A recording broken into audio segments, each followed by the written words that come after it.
2 p.m. So we're going to get started with our 2025 quarterly affiliate meeting. It is January 7th. We're here. We're glad you're here. My name is Debbie Hillman. I am the board chairwoman. So I'm going to call tonight's meeting to order at 6:32 p.m. Want to thank all of you who made it down the highway in time to be here by 6:30 or before. And the rest of you, we're glad that you are still joining us. If you need to call a friend to remind them that we're starting, we encourage you to do that right now because we don't want any of our members to miss any of the important happenings that are occurring. Let me tell you a little bit about our meeting. In October, we held our 4th quarterly affiliate meeting, and at that time, we did our annual policy briefing and spent a very productive, interesting, interactive evening confirming those issues impacting Black children that we thought we should target and advocate for in 2025. This is our first quarterly affiliate meeting for 2025. And so at this time, we're going to highlight our latest programs and initiatives with opportunities for stakeholder engagement and advocacy throughout the year. Yes, that's who we are. So our agenda is before you. Our organizational overview will be first on our agenda. We're going to talk a little about who we are, what we do. Want you to meet our board and team and have some membership updates, followed by some featured program updates, which includes those 2025 legislative priorities, Read to Succeed, and expanding ECE. We are honored, as we said earlier, to have a featured presentation by Bank of America, talk about ways to get involved, and then there'll be an opportunity for those questions and answers. So if you think of things as we are going along throughout the meeting, just jot them down, add them to the chat, add them to your notes, and we promise you, you won't leave here wondering because we're going to answer those questions. So that gives me an opportunity to introduce our president, Tatiana Elmore, who will be presiding over the next portion of our meeting. Tatiana, I'm going to turn it over to you. Thank you, Ms. Debbie. We appreciate your support. Welcome, welcome, everyone. My name is Tatiana Elmore, and I am super excited to be here today and to have some new faces and familiar faces to start our 2025 off to a good start. So happy New Year, everyone. We're coming into this new year with new goals, new ideas, and we're so excited that you all chose to be here with us today on January 7th. So each year, Dr. Bisa, this is in our legacy for our previous wonderful president, Dr. Bisa. She would always encourage us to select one word for each year that will help encourage us to stay motivated, stay positive, and stay focused on our goals for this year. So at this time, we would like for you to either come off mute, share your word of the year, or if you could place them in the chat and tell us maybe a little bit as to why you selected that word, and then we'll have Lubna read them off. So I'll start. My word for this year is simple: happy. Happy, happy, happy. I am just extremely happy about the things that are about to take place in 2025 with BCDI, as well as in my personal life with my young girls. So I'm just really excited and happy for this upcoming year. So let's see who else would like to share their motivational word for 2025. You can come off mute or you can place them in the chat. We got one as compassion. Nathaniel said that. Upward, order and structure, body, business, bank account, growth, wellness, thrive. I want the community to thrive. Yes. I missed one. Tenacity. I chose that word because I need to possess it to forge ahead on the next phase of my educational journey. Good one. No word but saying closed mouths don't get fed. Yes, also if you have a phrase to share, that would be great as Yeah. well. Would anybody like to come off mute and share their word and why they selected? Don't be shy, we family. Good I'll come off evening, mute. Oh, go everyone. ahead. Good Hey, evening. Cindy. Hi. Um, my phrase or my three words are body, business, and bank account for this year. One, I want to do better by my body. That means eating right, exercising, as the young people say, getting snatched. So that's what I plan on doing. Business, because I want to focus more intently on my business, specifically in the area of finance, not just working the business, but knowing the business, right? Financially and bank accounts. Well, that's just gonna come with it. If I'm doing all those things right, that bank account should look right. So that's what I'm going to be moving forward: body, business, and bank account. I love that. Thank you. And I was struggling with this because I'm like you, I need it to make sense, but one word is hard. So thank you so much for sharing, Cindy. And someone else came off mute and wanted to, hey, Janice, go ahead. So my New Year's resolution has been to buy Black everything. Like I even made a hashtag, buy Black everything. And one of the things that's important is because Black businesses only get like less than 1% of venture capital, right? And they often don't get approved even though What's they're wrong? qualified for business loans, full business loans anyway. And so we have a lot of Black businesses for everyday products that we don't utilize as a community at large. So now when I go to Amazon, I decided to stop, pause, go to Chat GPT and find out if there's a Black business that does the same thing. Been able to find laundry detergent, deodorant, wipes, all kinds of things owned by Black. So my words for this year is buy Black everything. So as much as I can find. So that's it. I love that. That's beautiful. Thank you. I might need your help for the summit. We'll be in touch. Do we have one more person that's willing to share? I see some of our board members on here, our coaches, fellows. Hey, family. Hey, Nathan, Tanasha, Margaret, Miss Valerie. A pleasure meeting you over the phone. Good to Happy see New you. Year. I'll share. This is Dr. Sheila. Hey, Dr. Sheila. So, my word for this year is thrive. And I plan to take my business my business will go to another level this year to be prosperous, to be fortunate, to be very successful. I will be a millionaire this year. I'm speaking it into the atmosphere, and everyone around me that's connected to me will also thrive in 2025. I love that. I'm glad I'm in that circle. Oh, thank you, Dr. Sheila. Send it over. Awesome. Thank you. We have time for one more if anyone would like to share. If not, we can move on. Miss Debbie has shared. Actually, I think she wanted to speak too. Miss Debbie, do you want to share? Oh, you're Yes.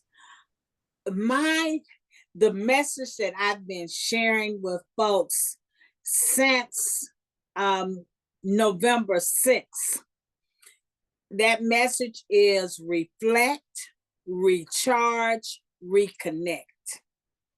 Because if we follow those 3 R's, 2025 will be an awesome year. I love that. Thank you, Miss Debbie. We appreciate that. And thank you all so much for participating. Now, this meeting is being recorded. We're going to hold y'all to some of those words. So in 6 months, Tatiana, are you still happy? Yes, of course. Awesome. Thank you all so much. All right. So, who are we? We are Black Child Development Institute Atlanta. We are the Atlanta affiliate from the National Black Child Development Institute. We have villages across the United States. And despite our name being Atlanta, we do provide services for all of children and families in Georgia, making sure that we're striving to improve and advance the quality of life. And ways that we do it is through education and advocacy. And so as you see here, we have 3 of our primary focus areas, which is family engagement, early care and education, as well as literacy. We also have a primary focus around policy, but policy is embedded into all 3 of these focus areas, as you will see as we carry on with our meeting today. And as we mentioned, there is space at the end for Q&A, but if you have any questions, please place them in the chat and the team will be sure to ask those questions. If not, then you can ask your question at the end. All right, we have a new wonderful dynamic board of directors for 2025. I am super excited to introduce new faces as well as some old faces who have moved up. So we have heard from our wonderful Debbie Hillman, our chairwoman. She's a child development consultant. We have Miss Margaret McCall, and if you all can wave in the camera as your name is being called. Miss Margaret McCall, she is our vice chairwoman, and she is an early care and education consultant. Miss Bridget Willis is now our new treasurer. Miss Bridget joined us last year as our member at large, and she has moved up to treasurer. She is the family child care owner and director at A Better Day Preparatory Academy. We're so excited to have her in this new role. And we have Miss Brittany McDuffie, our secretary. She's a child development specialist at Georgia Southern University. And if you attended any recent conferences, you may have seen Miss Brittany presenting. She has been presenting a lot lately. So we're super excited to see her fulfilling her passion. As for our members at large, I am Tatiana Elmore, and I am your new president for 2025. I am a non-voting member because I am staffed, and we wanted to make sure as we developed the board, we included a non-voting role to make sure that as we're voting, we want to make sure that we have an odd number to make sure we can vote correctly. Our Nathan Thompson, he's on here. This is his second year. He's entering his second year as member at large. He is a birth through 5 facilitator with the Rollins Center for Language and Literacy. Nathan had the opportunity, along with Alice Oliver, his colleague, to present previous month at our community cafe. He's a dynamic trainer and an excellent board member. So we're excited to have him return. Our 2 new board members, Ms. Janice M. Robinson Celeste. She's a publisher and CEO for Successful Black Parenting Magazine. And we also have Ms. Carolyn, and she is also a new member at large as well. She is ACE CEO lead trainer with Education Trainers Consultant. And I think I did that wrong. I'm sorry. It's ACE Educational Trainers Consultant. But we're going to allow a moment for Miss Janice and Miss Carolyn to come off mute and introduce themselves to the family so we can get to know who they are and how they're looking forward to supporting BCDI Atlanta this year. So I'm going to go ahead and spotlight you all. All right, there's Miss Janice. Hello, everyone. I am happy to be here. Janice Robinson Celeste. I'm the publisher and CEO of Successful Black Parenting Magazine. I'm excited about being a member at large. I have a background in early childhood education and a degree in that, as well as an MBA. So I hope I can bring some of those talents, and I have lots of creative ideas. I'm really good at long-term visions as well, and planning, as well as writing, publishing. I've written for the HuffPost, and I write all the time for the magazine. I can't wait to see what we can do together, because I think it's going to be exciting collaboration. Thank you, and welcome, Ms. Janice. Thank you. Is Carolyn here? I am here. Can you hear me? Yes, we can hear you. Hi, good evening, everyone. Nice to meet you. I am super excited. You have no idea. I am very, very excited of being here. Miss Debbie, I see you smiling. I know Miss Debbie has been a very important part of my growth. I will tell you all about, as we continue to meet. So Miss Debbie, I love you. But yes, I'm Caroline Tricoche. I have my own company. I'm the CEO of ACE Educational Training Consultants. I have been in the early childhood education field for over 15 years. And I came from Puerto Rico to Atlanta in 2010. Started working with an organization, Shelter in Arms, and it opened a lot of doors for me. And then after Shelter in Arms, I went and worked as a program specialist with the Regional 4 Office of Head Start, where I spent 5 years working with them. And now I have jumped to a new chapter. And I am excited to be here and looking forward to all the collaborations and all the opportunities that we got ahead. Awesome. Thank you. And welcome, Carolyn. We look forward to meeting you and seeing you in person. So thank you so much, both of you, for joining.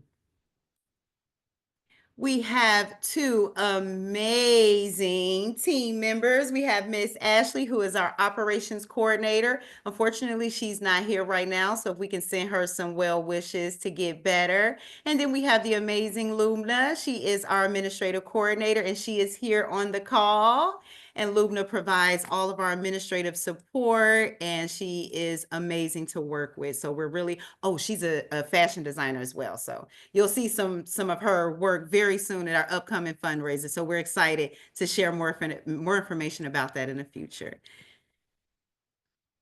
All right, so now we're going to dive into our membership updates. Thank you all so much for continuing to be a part of BCDI Atlanta and ensuring that your memberships are renewed each year. We are super excited that we are continuing to maintain and increase our membership in the 300s.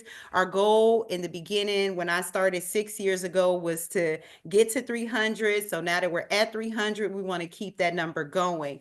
But some of the benefits that you do receive is access to resources. We have our lean community online that provides you with a safe space to communicate with members as well as staff. We're very active on there, posting different communication and resources to share with our community that does support our Black children and families. Also, it gives you an opportunity to stay connected. We're so excited for our upcoming 6th annual summit. That's the real family reunion right there. So it gives you a chance to connect with stakeholders in the community as well as members to begin networking. It also allows you to build your knowledge and skills. We do have opportunities where we are presenting, and you'll hear more about a training that we're doing where we're making sure that our team and our community have access to resources that support them, whether they're raising their own children or they're educating Black children. So we want to make sure that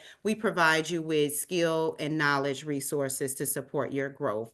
Saves you money. If you are a member, you should have received your discount code for your 15% discount to our summit. We also want to make sure that you are there and attending and participating and being able to network and stay connected with BCDI. So we're super excited to have all of our members that are here joining us today. We recently launched a new digital membership card. A lot of people were saying, I want something that says that, hey, I belong to BCDI Atlanta. So our wonderful Ashley Williams and our marketing team created a new digital membership card. So the goal is once you become a new member or you renew your membership, we would like to be able to send you a digital membership card. But because we started this in October and your membership may not expire for another year, we want to make sure that you still have an opportunity to request a digital membership card. So if you would like a digital membership card, please send us an email at info@bcdiatlanta.org requesting a copy of your card, or when we see you at our 6th annual summit on Wednesday, February 19th, we will also have a sign-up sheet for you to also submit a request for your membership card. We want you to be able to pull it out like a Black American Express and say, hey, this is who I support, and these are the reasons why. So we're really excited about this new feature. If you are interested in joining us, you can go visit our website at bcdiatlanta.org/membership. When you join us, you will receive 2 memberships. You'll become a member of the National Black Child Development Institute as well as the Atlanta affiliate, and you'll also receive benefits from both. So we're super excited to welcome you all and make sure we keep an eye on our renewal. You'll receive an email from GlueUp, which is the platform where our membership is housed, reminding you to renew your membership. But if you ever have any questions or if you need some support with GlueUp, please don't hesitate to email us at info@bcdiatlanta.org. All right, so I am so excited to share the feedback and talk about our October 24th listening session. I'm going to pause here because I want to get some feedback from those who did attend our October listening session to see what was some of your thoughts and what was some of your takeaways from that meeting. So I'm going to stop sharing the screen, putting everybody on spotlight, because Tanasha, I'm about to put you on spotlight in just a minute. I know Dr. Sheila, she had some great feedback when we were coming back from that session, but anybody that was here, if you're able to come off mute and just share something with us that you learned from that October meeting. I'll start if that's okay. So the October meeting was a really great opportunity to network with a lot of different people that were on the call. We took a look at some of the literacy policies in Georgia. We explored dyslexia specifically in the group that I was in. And we were just, thinking about what are some of the pillars of BCDI that align with some of the policies that are taking place in Georgia around literacy. And so our group had a really robust conversation around what the work and future goals of BCDI as it relates to literacy might look like as we try to keep up with some of these ever-changing policies and trends in literacy.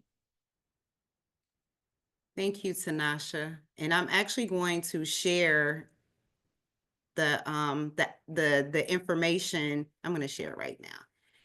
So did anyone else have anything that they wanted to add that they learned from the meeting? I'll share. This is Cindy McNeil. I really, really appreciated the opportunity to talk about subjects we don't normally talk about, right? And to connect that to policy.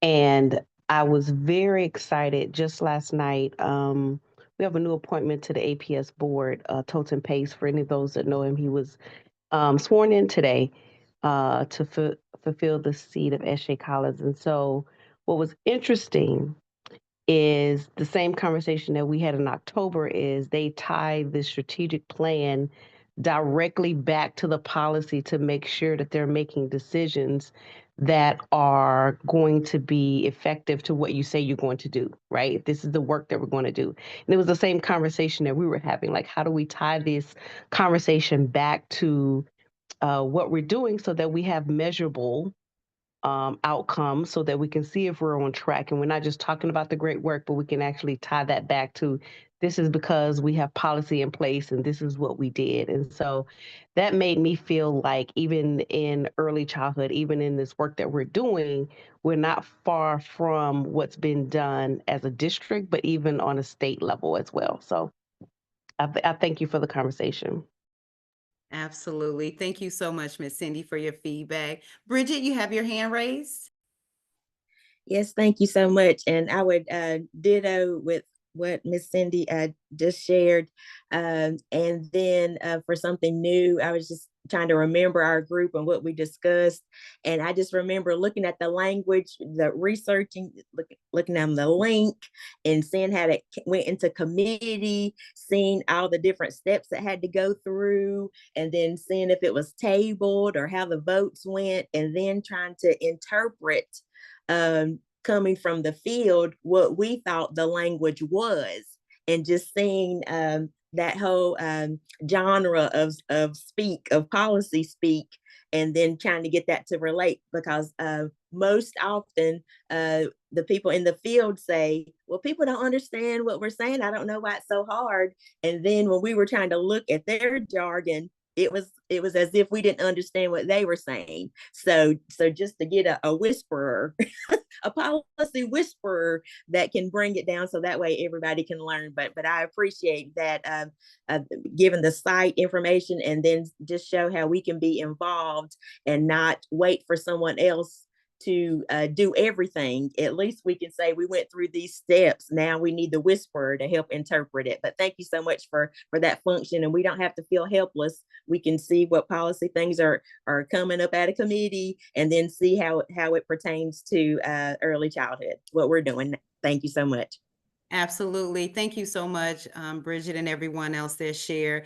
As we continue to look at our public policy, we make sure that the work that we do is surrounded around the 8 essential outcomes. So as we were looking, we wanted to make sure that we captured bills to watch that were surrounded around early care and education, which is narratives, ensuring that children have access to appropriate education within their communities. Also making sure we're looking at the education component, the safe community component. As we're looking at literacy, making sure that representation is present when we're passing bills, ensuring that books are appropriate for our children. We wanted to make sure that we ensure we focus on family engagement in relation to health as well as nutrition. So upon completion of our 2025 legislative priorities, and I'm showing you where you can find them on the website under policy, these are the different bills that we took a look at.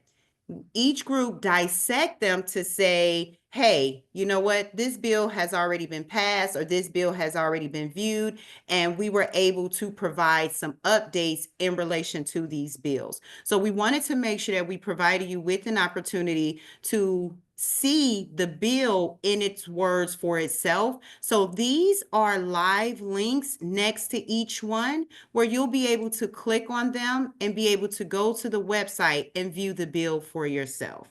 So it was definitely a learning opportunity for a lot of us to make sure that we know where to go, who is a part of that conversation, so we can know who to talk to when we're finding discrepancies or concerns with some of these bills. You will also have access to download the PDF. This is the tool that we used when we started the activity, and we wanted to make sure that we updated it with the bills that we did take a look at during our October session. We are also a part of various policy task force and coalition groups that also encourages us to make sure that we're syncing our policy efforts within a coalition togetherness group, as well as making sure it does continue to align with our 2025 legislative priorities and our 8 essential outcomes.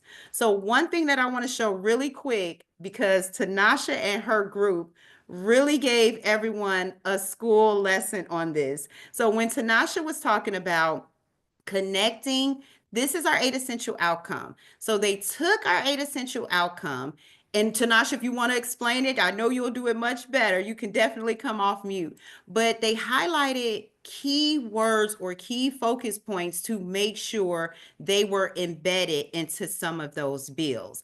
And then they offered suggestions to make sure that the bill does support the work that BCDI-Atlanta is doing based on our 8 essential outcomes.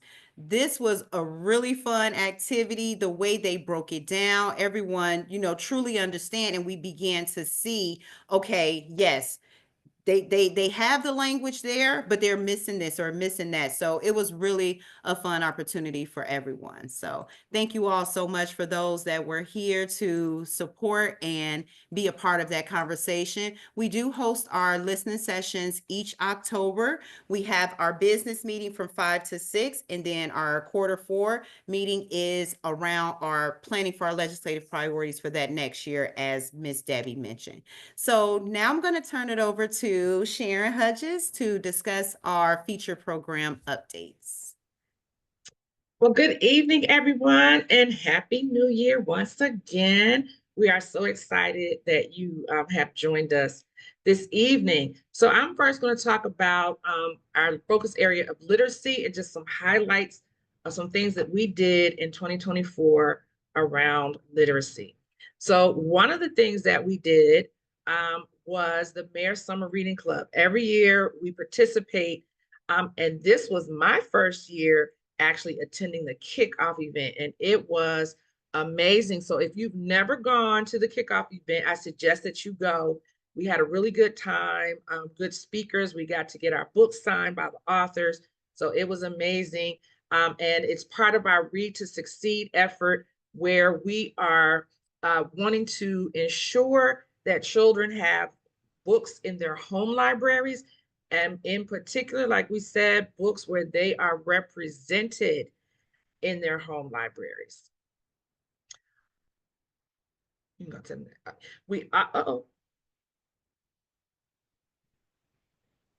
You want to go back or keep going? There we go. So we also distributed books at several conferences and events, including our own summit, which we will do once again this year in February. And one of the pictures that I failed to mention, we also did something new. We partnered with Granger, which is a hardware company, and we gave out literacy packs. They donated the literacy packs to us to give out. And so we gave out 250 literacy packs to pre-K kindergarten and first graders at Asa G. Hilliard. And it was focused around Dr. King and his characters, the characteristics that he stood for. And we will be doing that again this year. We are so excited. We just got the email over the holidays. And so we will get to distribute 250 more literacy backpacks this year. This year it's for children K through 5th grade. So we're excited about that. So in 2024, we distributed 2,646 books to children and families. So we are going to reach higher and higher this year. We are hoping to get more dollars to support our efforts for Read to Succeed. And so be on the lookout so that when we need your help, you can raise your hand and come and volunteer. In our early care and education, our biggest focus this year, well, since 2023, has been our Expand ECE Fellowship. We have fellows who are on this evening. And so fellows, if you would just do a little reaction with your hand, you can raise your hand so that you show up so that people will know who you are. I did see several of them in the room this evening. So you all can read this. This slide just talks a little bit about the fellowship, what it is, why we have it, and how it's being implemented. But I wanted to share some highlights with you because I think we have been making some good progress, right? So in 2023, we accepted 58 fellows. 100%. We were only supposed to give intensive coaching to 10. So we do have one coach who is identified to give the 10 intensive coaching to them, but all of our coaches receive intensive coaching as needed. Let's see what we had one graduate in 2023. She graduated from Georgia Piedmont, and she is now continuing her education, and she is at Valdosta State University. So we're excited about that. Then we had 13 additional graduates last year in May. from Valdosta State, from Mercer, and I know I'm missing somebody. I think I'm missing somebody. But they 13 graduates. So that was exciting. We have many more that we expect to graduate this May and in December. And so here are the Expand ECE team members, and they are on the call this evening. I am Sharon Hudges-Beck, the coordinator of programs. We have Dr. Sheila Thomas, who already spoke with us. We have Tanasha Mahone. She too has spoken up. We have Charlene Duncan and Lakeisha McClendon. And when I say 100% of the fellows that report anything to us, they always rave about their coaches. Each one of them say their coach is the best. So I think we have the best coaches in the world, the best supporters in the world, because their fellows, they really love them. So we appreciate the work that you're doing, ladies. Thank you, thank you, thank you. Thank you, Sharon, for sharing our updates. We have been very active in 2024, and we hope to continue that momentum as we enter 2025. So we are here at the moment that I think I am the most excited about. We are truly honored to have a feature presentation by Bank of America with Miss Mona and Miss Courtney. And so we would like to welcome them here and give us just a moment and we will spotlight them. We wanted to make sure as we started this new year, we want to be very, very intentional about the conversations that we're having, whether it's with our families, our educators, or our stakeholders. So as we enter this new year, as tax season is coming around and other expenses may come to mind, we wanted to make sure that our community is aware of the importance of financial literacy. So I am going to go on mute and hand it on over to our guest speakers for the evening. Hi, good evening. My name is Mona Jaji, and I work for Bank of America, and I'm also a Better Money Habits champion, and I'm volunteering here with Bank of America, and I'll allow Courtney to introduce herself as well. Yes. So everyone, nice to meet you all. I am Courtney. I work at the Bank of America East Point Financial Center, and I am here to co-host with the amazing Miss Mona and to be able to hopefully give you all a few more tips and tricks on to do better banking. Yes, and I will go ahead and share my screen. I do have a presentation that we'll be working with, so let me go ahead and share it right now. Give me 1 second. Sorry, I don't normally do Zooms, so give me 1 second and I'll be sharing. All right, can you all see this? I can see. Okay, awesome. So I'll go ahead and start the presentation. So thank you again for you all having us. We love to do volunteer work. So anytime that, BCDI does have any types of volunteer events, or if you guys need any types of volunteers, you guys can always reach out to us. And basically, we'll just start with how banks work. So I know most people kind of have the basics of banking kind of already established. So I'm sure most, if not all, most of you have checking and savings accounts. But basically how banks work is the banks are licensed to receive deposits, which is money from the customers, and to make loans. So the money that the banks get deposited by the customers, businesses, consumers, small businesses, anything that the bank acquires from the clients, they're actually able to give out as loans and charge interest on it. So whatever the client earns or the consumer earns is the interest that we gain as consumers or small businesses, and the bank profits by charging interest and on loans and whatnot. So we may get 1% back in interest. The bank charges 6% on a loan. The bank profits that 5%. So that's basically how banks work, how they're successful with, giving out loans and whatnot. And then Courtney, I'll go ahead and pass it to you with, checkings and savings accounts. Yes, ma'am. Well, thank you. Thank you. So unfortunately, I wasn't able to get it downloaded on my screen, but thankfully Mona has it. But yes, Sam, just to piggyback off of what Mona said and how it flows into, of course, having checking and savings accounts is that, of course, we know that banks are for-profit businesses. So one way or another, they're going to make sure they get their coins on the front or the back end. So with that being said, they do help us a little bit, as well as making sure we continue a financial relationship with them as well. Doing so, of course, you have your checking and your savings accounts.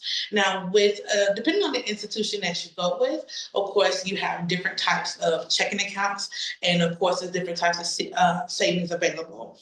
Now, with the checking accounts, you have some that are interest bearing, you have some that are known as student accounts, or as I even call miscellaneous accounts, depending on your purpose. And as well as with the savings, you mainly have for a savings account that could be a high interest yield, known as a CD or a certificate of deposit, or even for a savings account that is a little bit smaller, known as your basic savings, which may have like a small yield, maybe to 0.01% APY, things of that nature.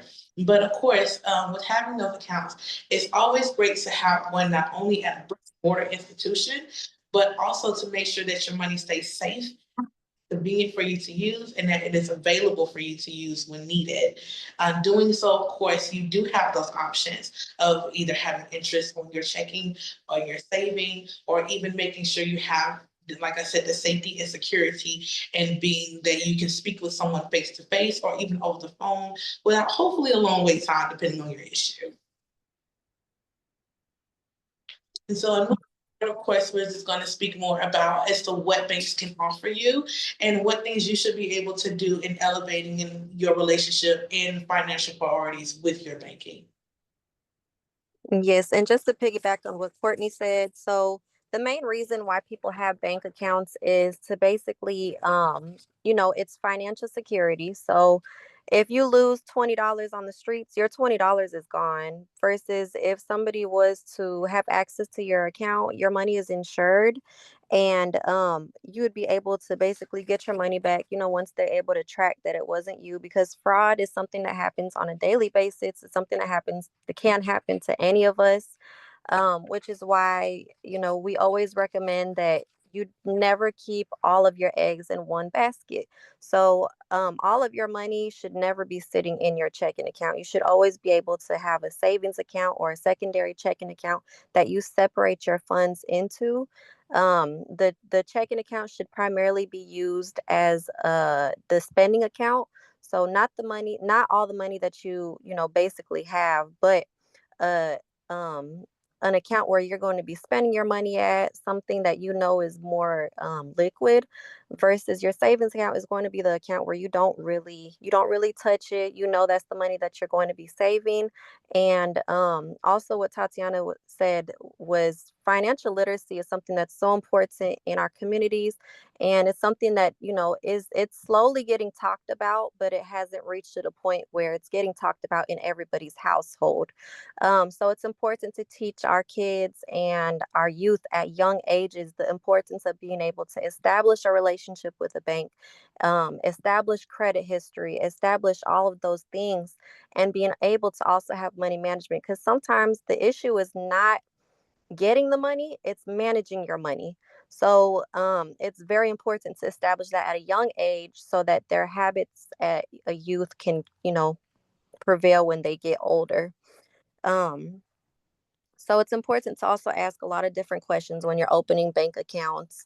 Um, so some of those questions that you could always ask is, you know, do I have to pay for the debit cards if I need replacements? Do I get a digital card? How do I transfer money? Are you able to use Zelle?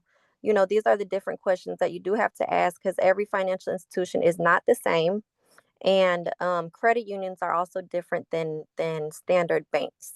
So you gotta be able to answer these types of questions. Do I have access to ATMs? Am I able to use any type of ATM? So those are the types of questions that you're going to want to ask anytime you open up new accounts. And I'm just going to skip down a little just for the sake of time. Um, So I'm going to go ahead and go to money management. So anytime that you are trying to save your money, no matter your age, no matter your income, learning and practicing these techniques will help you keep and get started with your finances getting in order. First thing, you always got to create a budget. And second thing, set a savings goal. And three, manage your credit. So you want to have a monthly budget, and also be able to save some money at the end of the month. You don't want to live paycheck to paycheck. Um, the most important thing to do is being able to know what you're bringing in every month and also the expenses that you have every month, so that at the end of the month you're able to set something aside to the savings and not spend everything. So it's always good to have some type of budget, know your income, know what you're spending. If you're in the market to kind of save more money, sometimes it's good to shave off whatever you know that you don't need at the moment. Yes. So I was not to interrupt. I just wanted to also just add into what you're saying is, of course, just live within your means. There's always something. Of course, I'm sure we've heard. yes. Always heard it growing up, coming in a Black household. But definitely, Ms. Mona is correct in making sure you know what your income is, as well as you know what your your expenses are, because life happens. We all understand that these can emergencies can come at the most inconvenient times. It can also be as to where you may have needed something and you planned for it, but then something else goes awry. But if anything, of course, not only will living within your means, but also budget accordingly, as Ms. Mona has also mentioned. Budget so where you know what your expenses are, budget so where you know of what things cost that are as fixed, and budget to where you can put things to the side as to where you know may be a variable. For example, if it was to be rent, budget that out. You know exactly what your rent or your mortgage is every month, but you also want to put a little something aside for emergency savings just in case your tire does bust. Being that it's cold outside, we all understand tire pressure can get low. And it can be times to where you may be right on the road and God forbid you hit something and then your tire becomes undone. So with that being said, and as well as also she mentioned to make sure you adjust your habits if necessary, because adjusting your habits is going to be where you can maybe pull back on the Starbucks, but also maybe pour a little bit more into your savings. Maybe don't eat out all day, every day, with every meal on every week. Maybe you can just do 1 or 2 meals, and just rewarding yourself because it is necessary, maybe, or maybe it could just be me, but just necessary, I believe in maybe giving yourself those small victories when you can, but also sustaining yourself financially is the biggest goal and biggest victory. Yes, I can definitely say live within your means, because sometimes it's hard, especially with social media, comparing yourself. We're all human. Sometimes you may look at how somebody else is living and compare yourself to that, but you can never compare yourself to what anybody else got going on. You always have to live within your means so that you don't be struggling the next day, or when something out of the blue comes, so it's always good to have something set to the side. And I'm just going to go ahead, again, for the sake of time, I'm just going to skip to um managing your credit, because credit is the topic that not a lot of people have because they don't have the knowledge of it. So it's important to install it into, the youth and our families and our friends, whatever tips of credit that we are able to have. And of course, there are pros and cons to borrowing money. Um, Establishing good credit can help you a lot in life, especially in 2025 and up. Back in the day, they didn't necessarily need credit the way we need credit now. We can't get anything without credit. We can't buy a house without credit. We can't buy a car if we don't have the money to do it, or good credit. And if you do buy a car without good credit, and you put some money down and your credit is still not up to par, you're going to be paying so much in interest, to the point where that's the way banks stay rich, is how much interest we pay when you have bad credit. Because the people who have good credit, they're not the ones making the banks richer. It is the ones with bad credit and outstanding debt that are making the banks richer on a daily basis, because you're paying over 15% in interest on the things that you purchasing. And sometimes, we need cars, we need to use credit cards. It's different things that pop up in our lives that we do need to handle, and sometimes the loans or the credit is the only way that we're able to get that accomplished. But you just have to understand that, you know there's other means. Sometimes just waiting it out or being patient and saving your money versus just jumping into an auto loan or anything like that sometimes would be a better way to go.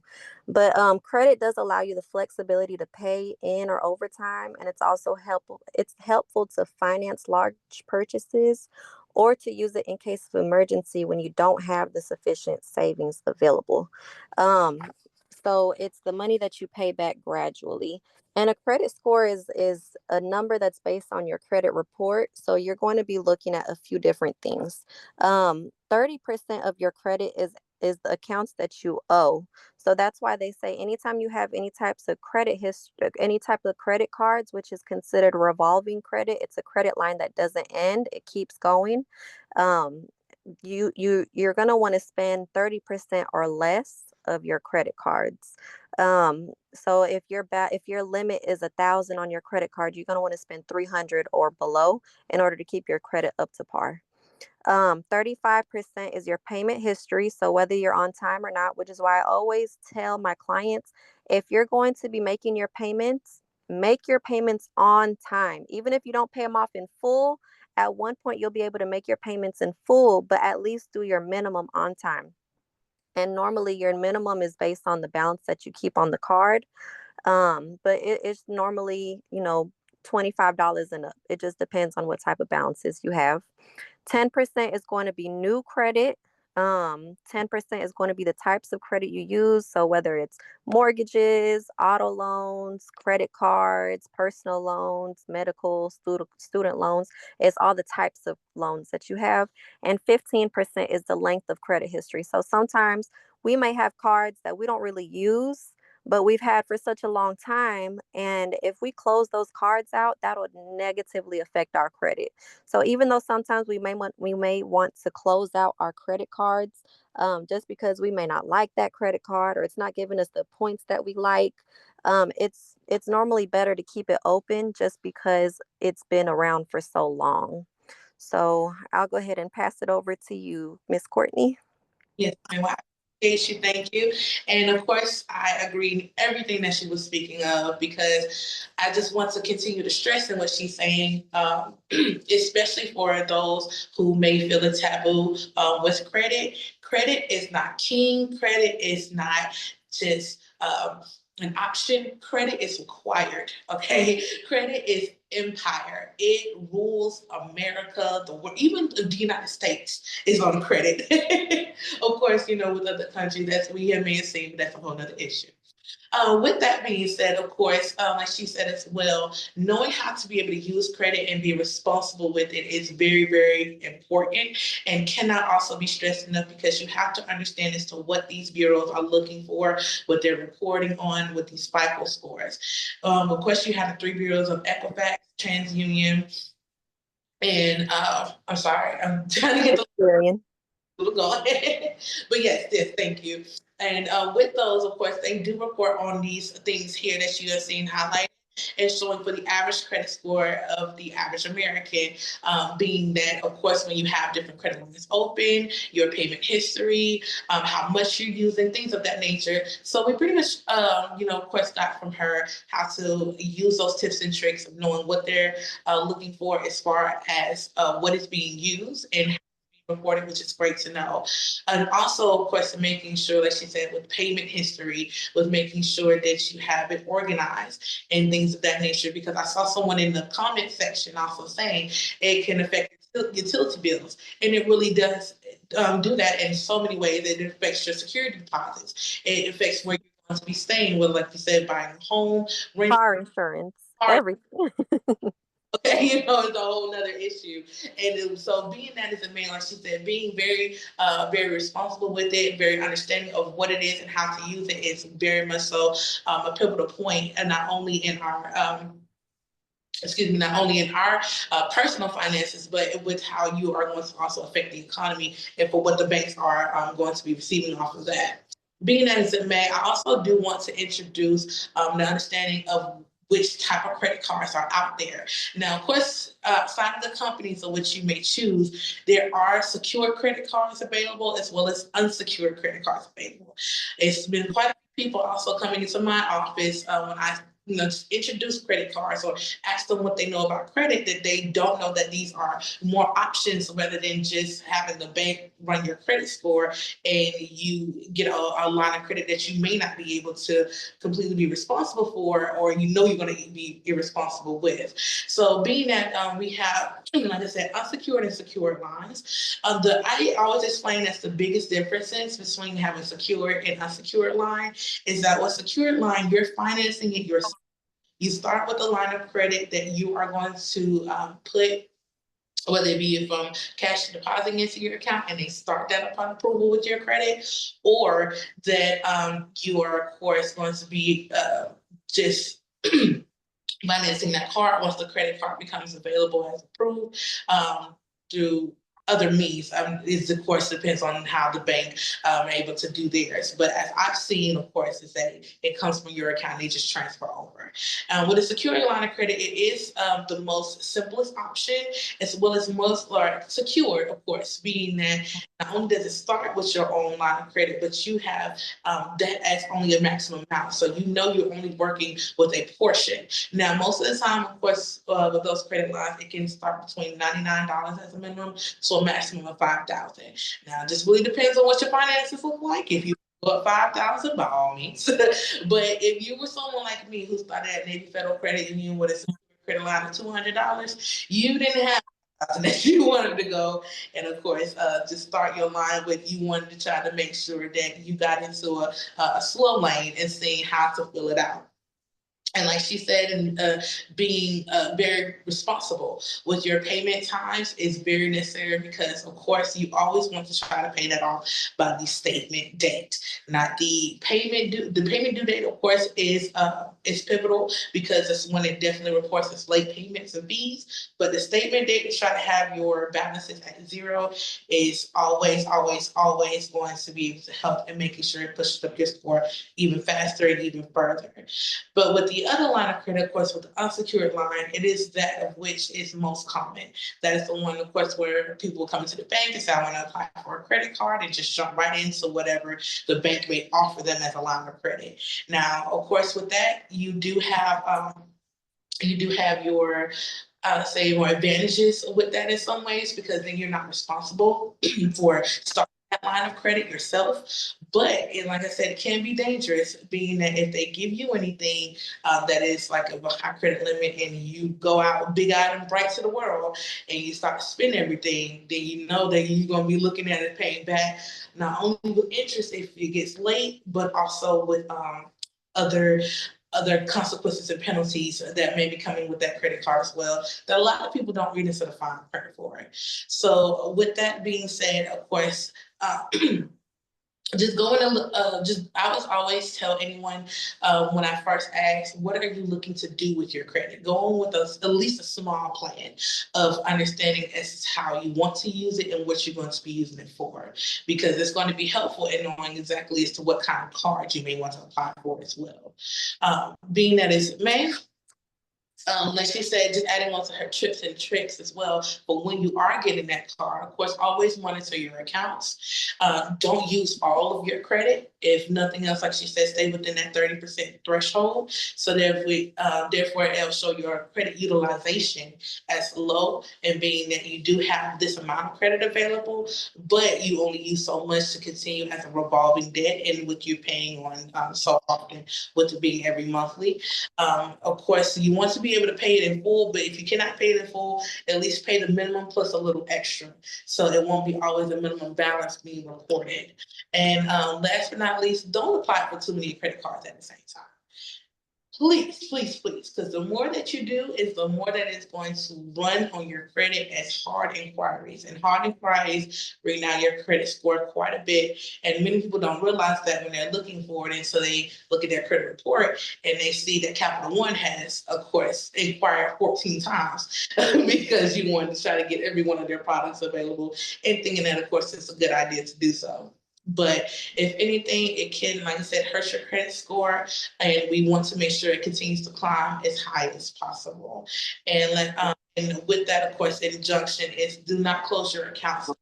Always keep them as a revolving credit. Even if you have a $0 balance, it's still, of course, as a credit hit length and the time of which you are able to continue in a line of credit and knowing as to what you're responsible.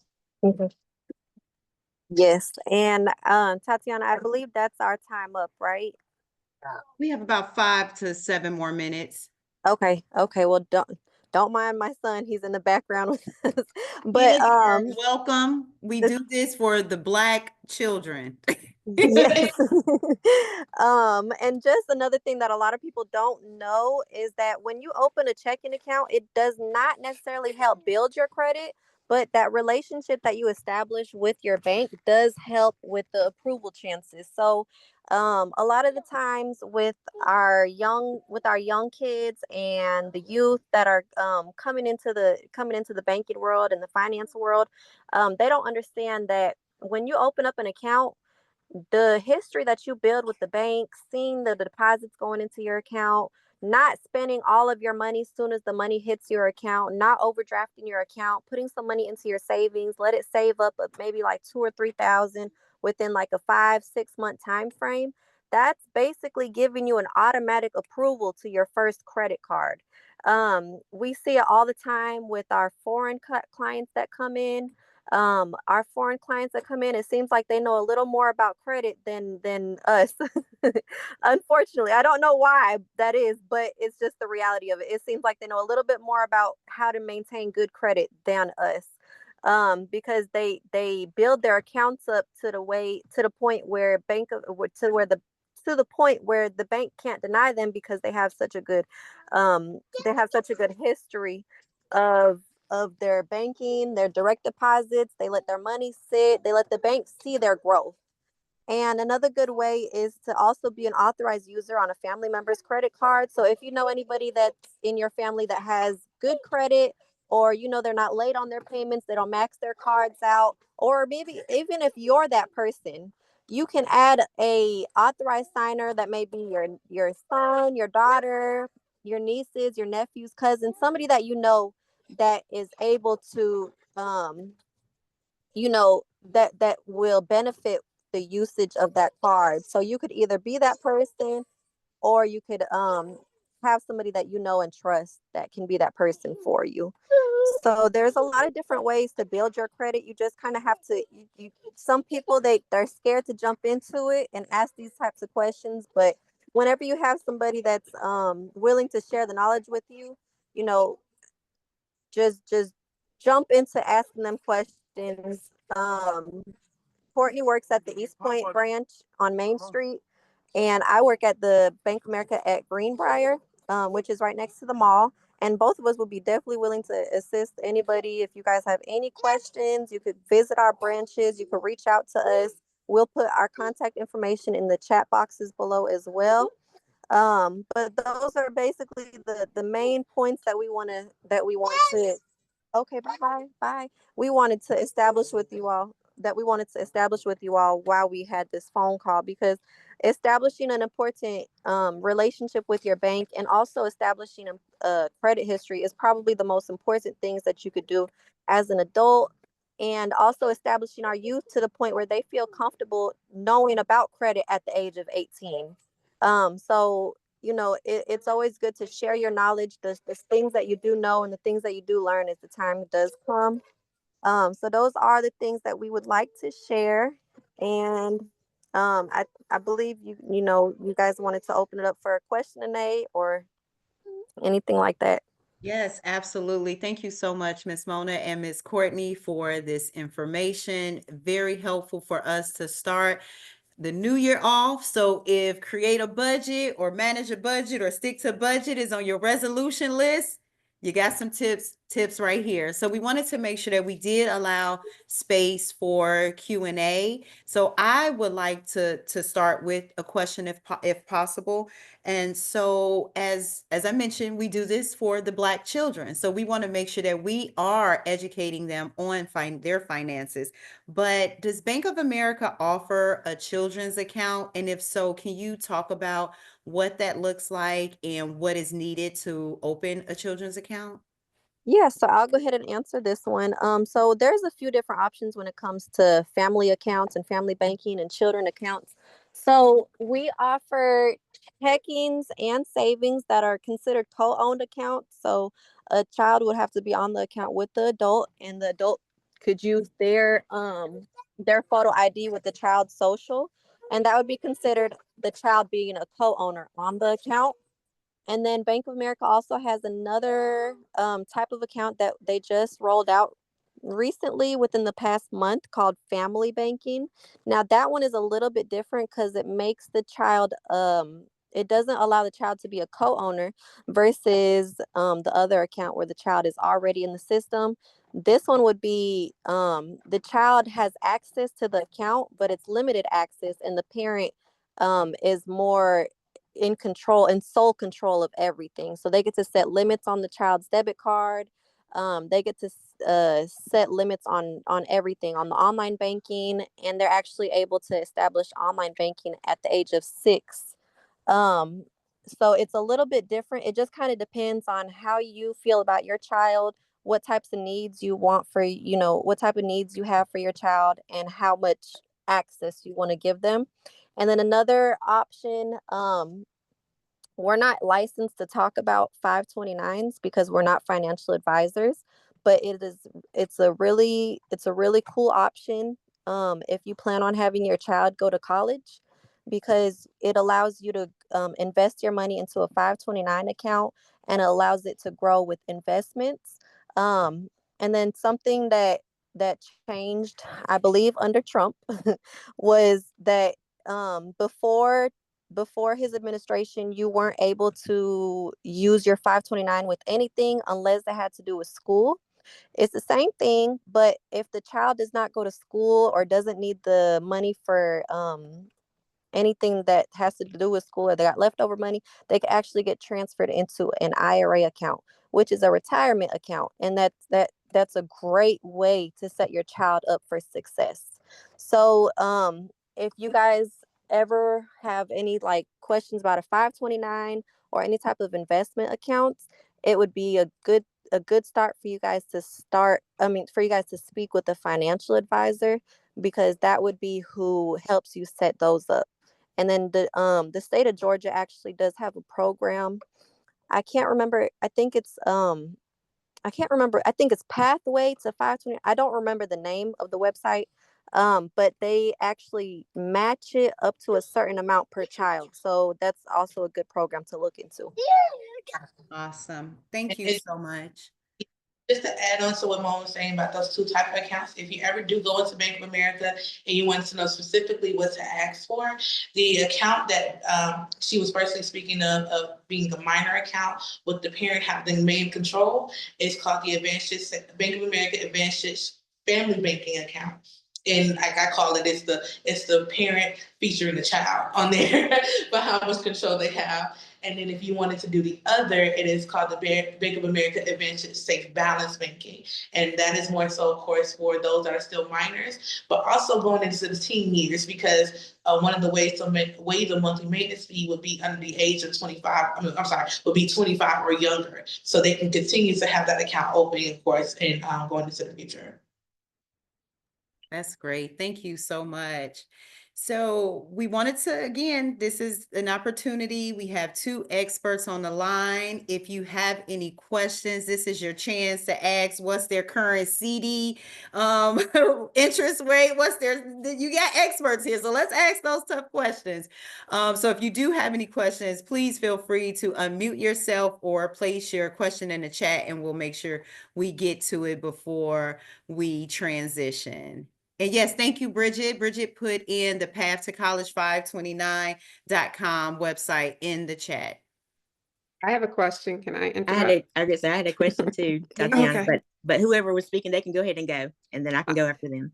I just have a question. Back in the day, they used to have vacation accounts and Christmas accounts where you could save up to a certain date. Did banks just totally get rid of them and you have to just do a regular savings account, or do you have something similar to that?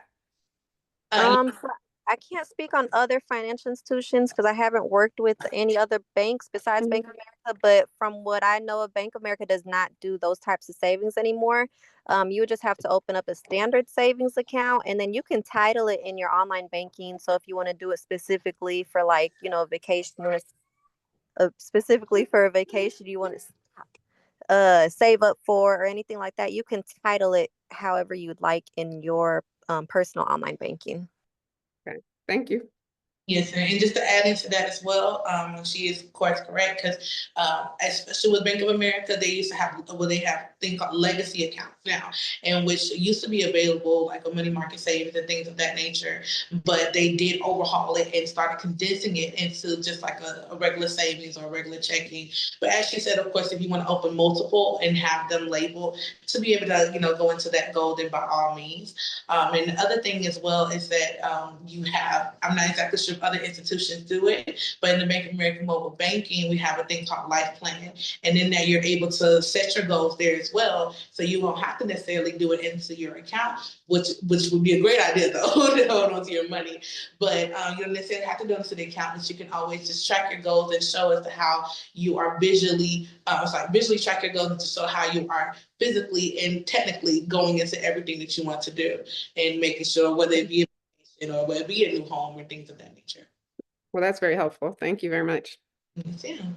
And I wanted to jump in since we do have business owners on the call, and it's talking about tax time, and the rule of thumb is no commingling.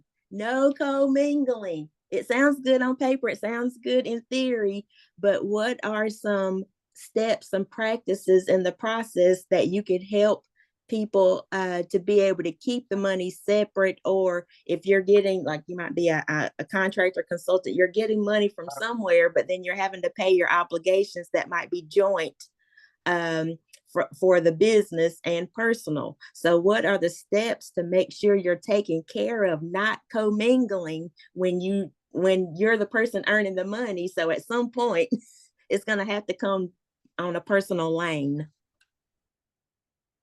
Yes, ma'am. Well, I would say, starting with that, is that it's best if you just open multiple accounts.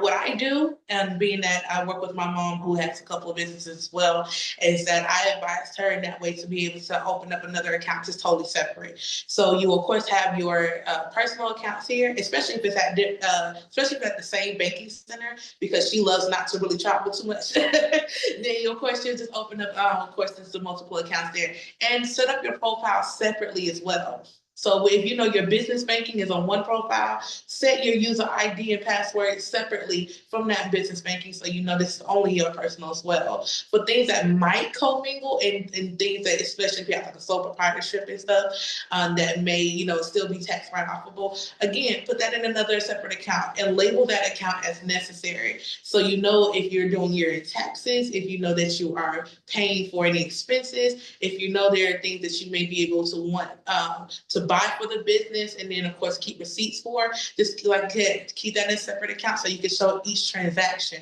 and then it won't necessarily affect your personal banking, because in that way you're still using it from your personal bills and everything of that nature. And even in your business checking, it can be separate from that as well, because then you'll be able to make deposits there or make transfers there from like wire transfers or whatever it may be necessary. But you still have a business expense account, so therefore you'll be able to keep all of those, and as well, of course, separate tax forms, because in the mobile app as well for Bank of America, they have the tax forms, the statements and documents there for you, so you don't necessarily have to go through too much.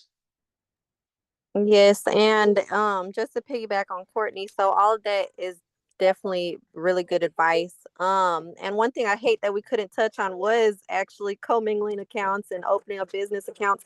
Because when you have your own business and your own company, whether you think it's a small business or if it's a major corporation, whatever it is, it's always good to have separate accounts for it. And a lot of the times people don't understand that business credit is just as important, if not more important than personal credit, because you want to separate even your credit cards. So, and some people might ask, well, what do I need a business credit card if I put everything on my personal credit card for? And the reason for that is auditing purposes. So the IRS can audit us at any time, any given time. If they feel like anything is a little off on your tax returns or whatever the situation may be, the IRS can feel free to audit us at any time. And if they do audit you, you want to be able to have your finances completely separate from each other in order to save you the peace of mind. So, especially when you're applying for business credit, again, personal credit comes into play because they look at your personal credit since you would be the guarantor for your company. So if you all have businesses and you don't have credit cards established, it's a good way to start establishing business credit cards. And I'm sorry, I was reading the question in the chat. So Bank of America is actually doing, there's a fee for business accounts if I am not wrong. Yeah, so Bank America actually has a promotion going on right now where the first 12 months are free for your business account. So it's a great way to kind of start establishing a business account and not having to worry about any types of fees at the moment. But on a general basis, it's a $16 to $30 monthly maintenance fee, and there are ways to avoid it, like spending $500 on your debit card a month or keeping certain balances to waive that monthly maintenance fee. Thank you so much, Ms. Bridget, for your question. And thank you both for your responses. Sounds like we need to invite you back to speak to many of our business owners on here. So we do encourage our center directors to be here. This recording is going out to our community, and we would definitely like to possibly invite you all back for a conversation with our business owners. But we're truly grateful for you both being here. We appreciate your time. We understand it's late, but thank you all so much for the information you share. We really appreciate it. Yes, thank you so much for having us. And if you guys ever do want us to come back, you just definitely reach out and we will make time for it. Awesome. Thank you. Well, I appreciate you all having us here. Yes, thank you, Ms. Courtney. Ma'am. And then one more time, Miss Courtney is in East Point at the Main Street location, and Miss Mona, as she's mentioned, she's on the Greenbrier Parkway location near Greenbrier Mall. So it's very important, as they mentioned, to build relationships with your banks, because when you're looking for something, they know you, they know who you are, they're able to advocate for you. So now you have two experts, two new best friends. So thank you all again for joining us.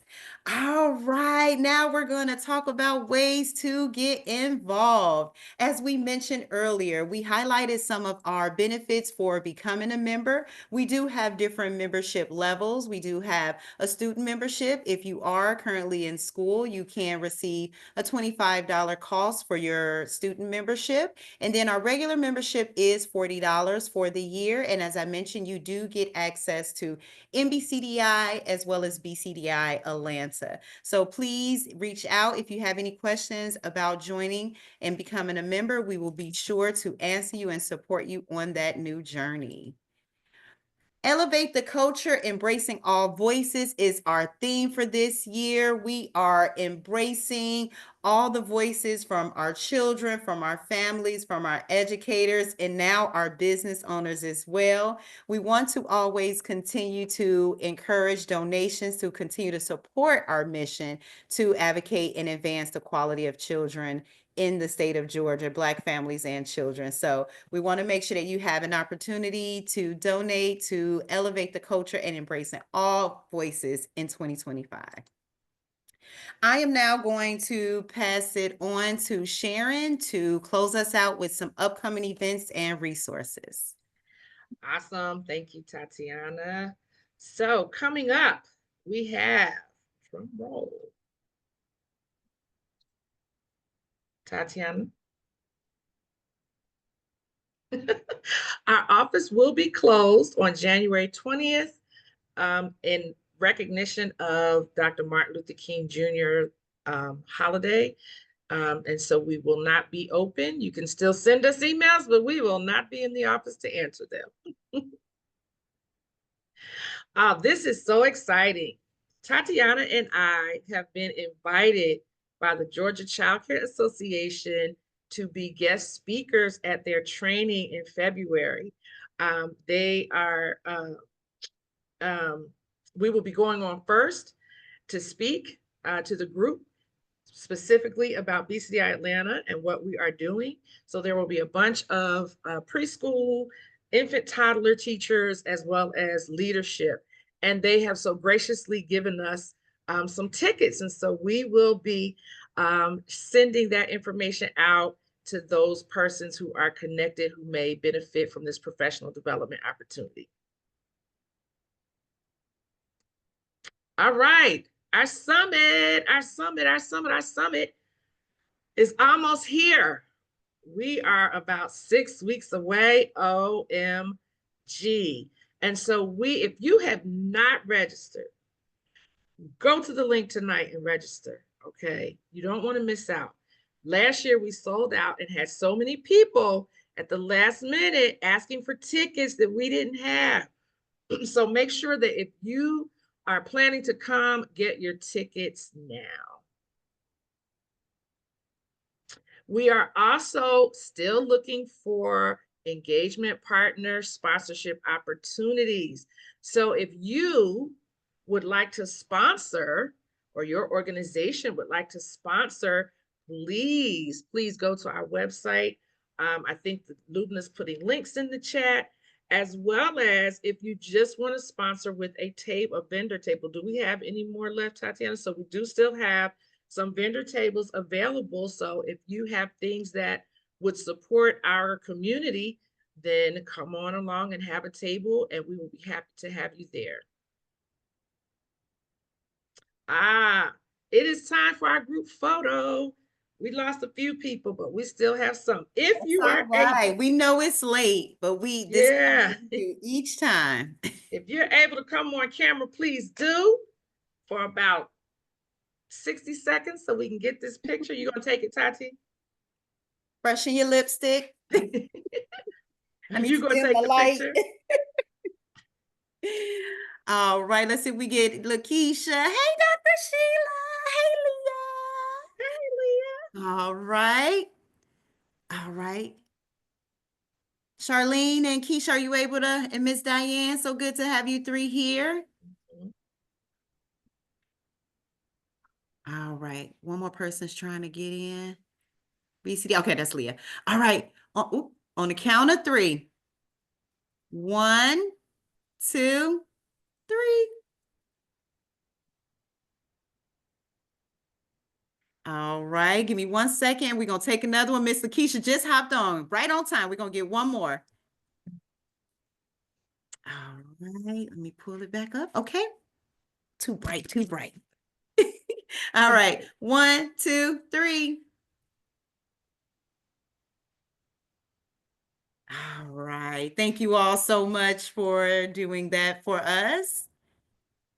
I'm gonna bring sorry, trying to bring the slide back. There we go. Okay, it's okay. This is me too, right? So some resources that, of course it's me, right? Are our lean network. We have been growing slowly, but we're growing. And so you can join our lean network. The platform is much like Facebook on our website, where we are sharing information, encouragement, asking questions about the field.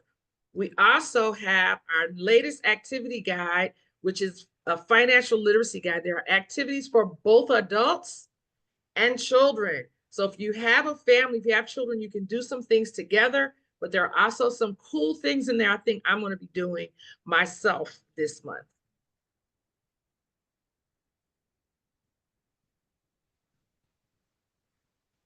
All right, here are the dates for our next stakeholder meetings. Today is crossed out because we've had it. So please mark your calendars for April 8th, July 8th, and October the 14th, which is our annual business meeting at 5. And then we will have our quarterly affiliate meeting, which is open to the public. The annual business meeting is for members only. Last but not least, take action, y'all. Share your story. If BCDI Atlanta has impacted your life in any way, we need to know, right? We use these stories to give qualitative data to our funders. So they are very important. Plus, we just want to know how our programs are impacting you. We already talked about donating and becoming a member. And if you are not already subscribed to our newsletter, please do, because that's another way for you to stay informed about what's happening here at BCDI Atlanta. So again, thank you all for coming. Once again, we welcome our new president, Tatiana Elmore, our new board members, new and returning. And we just want to tell you how much we appreciate your support. And we look forward to seeing you in February at our summit. Sorry, I was muted. Thank you so much, team, for your support. Thank you, members, for joining us and our guest speakers. We wanted to still save room to see if there were any questions. If you have any questions about the summit, if you didn't receive your discount code, or if you would like to get in contact with one of our guest presenters today, this is the opportunity for you to ask those questions and get the support you need. One thing that I will say is we are extremely supportive of making sure that we tune into the needs of the community. So we may ask frequently about surveys, and we know it can get overwhelming, but when you receive a survey from us, we really want your true valued opinion and thoughts, because the goal is to make sure that the mission lives by improving and advancing the quality of life for Black children and families. But if we don't know what they need in your community, how can we serve them? As I mentioned, we are Atlanta, but 2025, we're making sure we go across this state to make sure that we are supporting our families and educators and children in our community. So I'll pause there and see if we have any questions before we leave for this wonderful evening.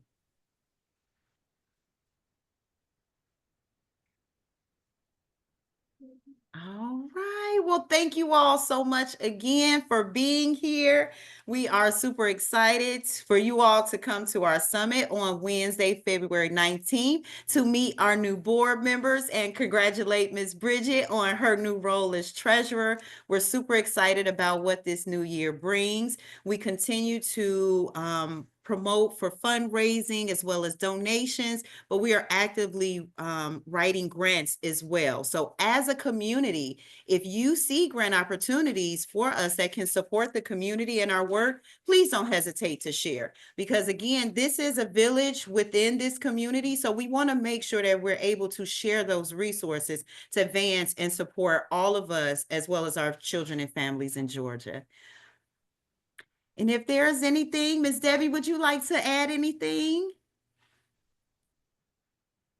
Just to say thank you for starting the year off with a bang. We know that it's 2025 and we are already 7 days in. So thank you to you and the staff for all that you do. Thanks to the board members for joining us. And we look forward to ensuring that we are making life better for Black children, families, and communities. Thank you. Thank you, Ms. Debbie, for all your support. We truly appreciate you. Thank you all so much for joining us. We look forward to seeing you on Wednesday, February 19th at the 6th Annual Summit. If you have any questions, please do not hesitate to email us at info@bcdiatlanta.org.